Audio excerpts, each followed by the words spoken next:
चालुक्य 11वीं शताब्दी में कमजोर पड़ गए और कल्याण का राज्य 3 भागों में बंट गया।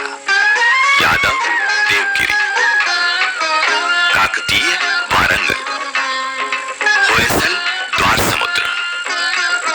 यादवों ने सेऊण देश को अपना राज्य बना लिया और भिल्लम पंचम ने 1187 ईस्वी में देवगिरी को अपनी राजधानी बना ली। तभी से ये यादव देवगिरी के यादव कहलाने लगे। यही बनेगा हमारा दुर्ग शिल्पी, एक ऐसा दुर्ग जिसे कोई भी विजय नहीं कर सके। मेरे पितामह ने फेरूल की पहाड़ी को काट मंदिर बनाया है। मैं भी इस पहाड़ी को काट एक दुर्ग बनाऊंगा। चारों ओर खाई से घिरा हुआ, कुर्म की तरह अपने आप को छिपाए हुए ऐसा दुर्ग कि कोई भी उसके गर्भ तक नहीं पहुंच सकेगा, रहस्य नहीं जान सकेगा। सन 1209 ईस्वी में सिंघर गद्दी पर बैठा और उसने दक्षिण के मध्य और पश्चिमी हिस्से पर कब्जा कर लिया। इसके समय में यह दुर्ग कला और विद्या का एक अनुपम केंद्र बन गया था। भास्कराचार्य के पोते चांगदेव ने ज्योतिष के रहस्यों पर यही विचार किया, साधना की। और इसी समय में शारंगधर ने संगीत शास्त्र पर अपनी पुस्तक संगीत रत्नाकर लिखी, जिस पर महत्वपूर्ण भाष्य स्वयं राजा सिंघड़ ने प्रस्तुत किया। गांधारी जाति का विस्तार कैसे होगा आचार्य?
गद्दी पर बैठा।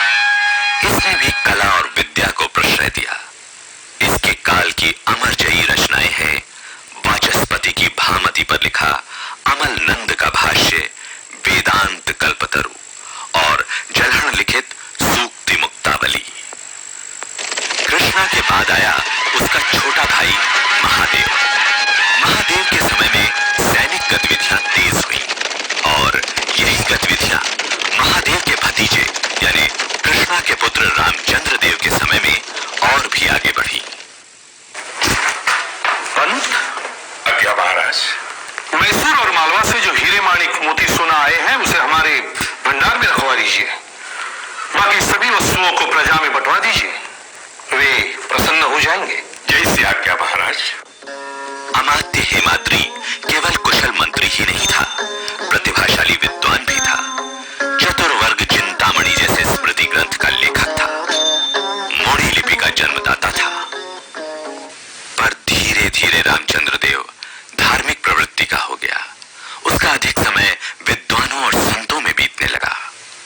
संत ज्ञानेश्वर तो उसके राजगुरु समान ही थे।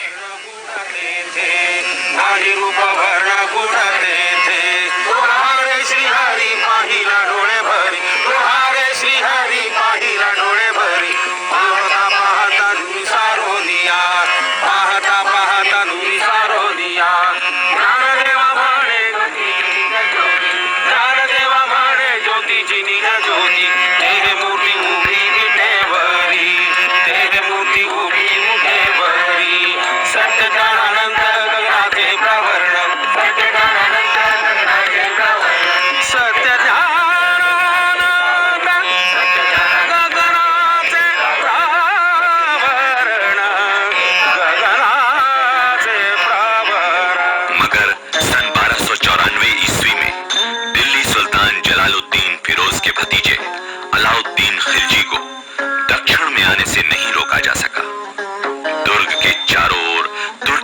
घेरा 25 दिनों तक पड़ा रहा।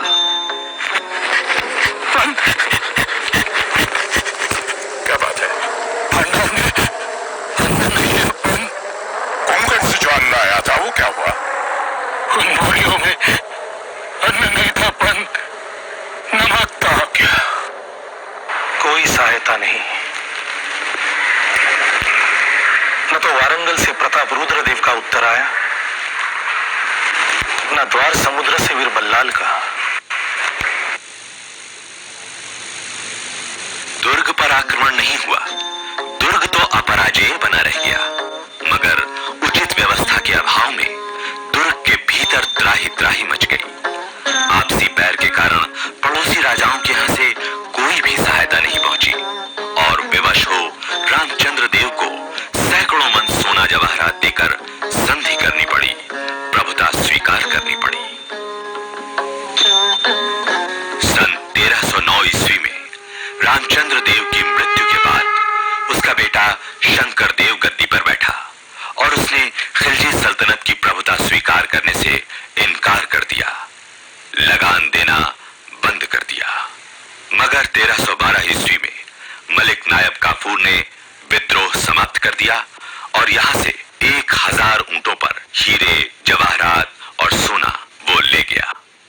शंकर देव के बाद उसके बहनोई हरपाल देव ने खिलजी सल्तनत को चुनौती दी, मगर सन 1318 ईस्वी में यह विद्रोह भी दबा दिया गया और इसके साथ ही समाप्त हो गई खिलजी सल्तनत को दी गई यादवों की चुनौती।